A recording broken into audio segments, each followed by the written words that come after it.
I'm often asked what the term aesthetics is in my usage.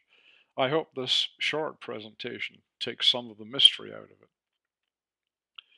Aesthetics, a perspective here, says that the topic is not well studied today, possibly in decline. Hegel tells us the Western tradition was taken to completion in the Romantic era in an end of art talk he delivered in 1828. Yet, he leaves the end of his talk open ended. So Arthur Danto takes this to mean the arts continue to advance through multimedia adventures and complexities. But Danto also says we're living in a calophobic era. This is a Greek term for the fear of beauty, and so the 20th century deconstruction theories offer us fragmentation, ugliness, and meaningless, leaving us with the question, is beauty out of fashion? Aesthetics is usually defined as the examination of beauty and a sensory exploration of the field. It involves subjective taste, and it still concerns itself with harmonies and symmetries rising from the Greeks. Contemporary aesthetics opens from Edmund Burke's philosophical inquiry into the origin of the sublime and beautiful. Then Alexander Baumgarten published his Aesthetica in 1750. Around this time, Hume is offering his personal approach, subjective ideas concerning aesthetics, and Kant gives us the sublime and throws in genius as a definition for a creative person. So is aesthetics a sensory agenda or more, a phenomenology or a broader field? In my view, the entire universe is beautiful from start to finish. It is a field theory, and it is more than phenomenology. I have four interactive agencies meshworked into my theory. Cosmology, I often describe this as the background noise from which we emerge. The self is the fulcrum of experience and how we perceive things. It is therefore often transpersonal psychology.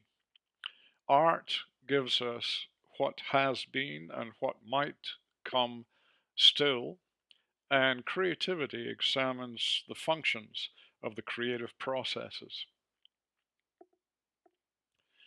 Cosmology is very much about what we call the sacred geometry of the world.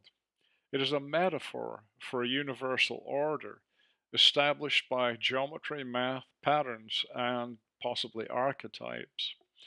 This embraces quantum to the structure of subatomic particles, to galaxies, solar and social systems, and on to pyramids, cathedrals, the architecture of Le Corbusier, who was fascinated by the Fibonacci sequence almost all of his life. So, is it a conscious universe, or is it a universe of mental like properties woven throughout, yet complexifying into consciousness at the human level? Max Planck tells us, I regard consciousness as fundamental. I regard matter as derivative from consciousness. We cannot get behind consciousness. Everything that we talk about, everything that we regard as existing, postulates consciousness.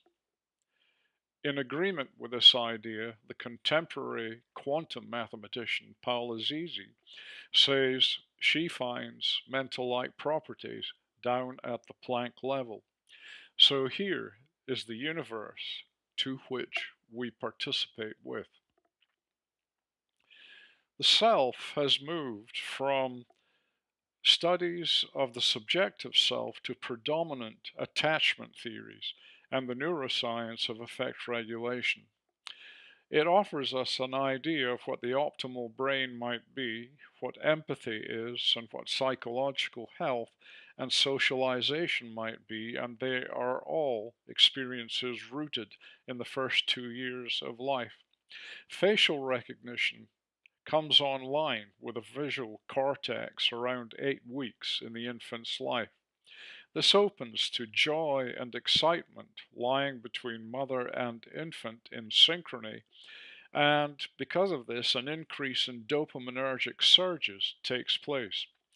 This is stimulus for neurobiological processes and the development of the neuroarchitecture or three-stage hierarchical brain as we will come to understand it.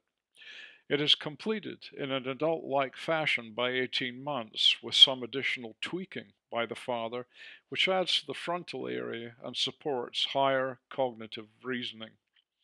But behaviors and empathies also take place through this period, and it is these that also point to the idea of an original self and its place in our creative community, both being essential to each other.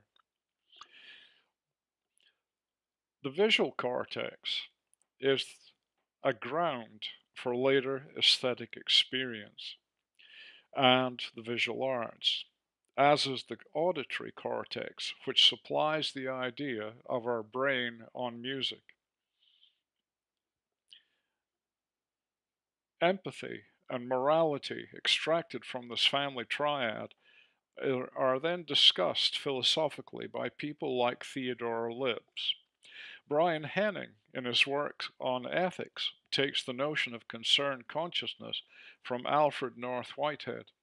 Here, everything is of concern, down to the smallest thing, and everything matters, so there's a cause here for saying that the arts should be likewise and intentions carefully gauged, which serve the self, but best serve the purpose of the whole community. This is a systems theory. Jean-Pierre Changeux also builds neural correlates to beauty, truth, and goodness to our traditional virtues. So we have here a deep ecology pointing to an interactive universe and our relational world. Egypt introduced some fascinating mathematical principles, and to some extent the Greeks lifted some of these. Polyclitus gave us a canon of proportion in the 5th century BC. Euclid, in Elements Book 2, gave us the golden ratio, which populates the field of arts throughout.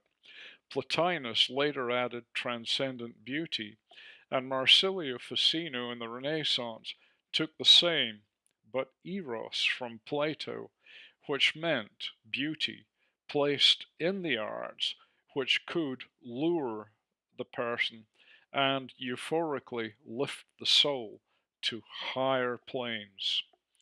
Look at the audience in any good concert even today. They are transposed by the beauty of the event. The idea of geometry, proportion, harmony, beauty, and virtues offers us the basic roots of aesthetic theory. The golden mean or ratio and the Fibonacci sequence open to endless possibilities. Pythagoras noted this a long time ago, proposing his mathematical universe, and his tetractys and harmony of the spheres offered us pre-established rhythms and harmonies woven into the cosmos throughout.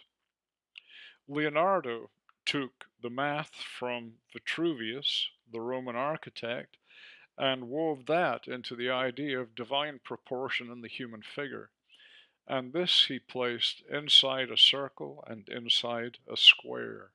Again, our mathematical universe.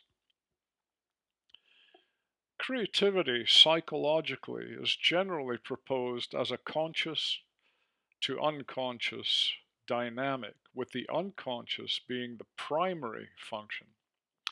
Csikszentmihalyi offers us flow, the psychology of creativity, in hearing to an authentic self. Conditions for flow, motivation, focus, control, paradoxically, loss of the self, temporal shifts, and intrinsically rewarding experiences go on to become rewarding for others. In this, we have to add the term solitude, where we find regeneration and the possibility to metabolize ideas coming into existence. This is a wave theory. That is to say, there are positive, active periods at the crest of a wave, and there are passive, reflective periods in the trough. The transpersonal elements also have to be added. This could be from Carl Gustav Jung to Maslow's peak experiences to integral psychology and on to contemporary conscious studies that harness neuron to quantum functions. We have in all of this a massive amount of creativity. The Fibonacci sequence, for example, opens to endless possibilities. So we have today the advance into complexity, graphics, abstract, realism, dance, rhythm, community, the study of light, the use of glass and other materials, contemporary dance, concerts, and so on. And here in this final picture, we have the self placed back into the starry field, perhaps from whence we came, yet contained in a small created room by someone who has thought deeply about all these things and harnessed technology to make it come real. This is the Infinity Room in Japan. I hope this has answered some questions. My name is Derek Day. Bye bye.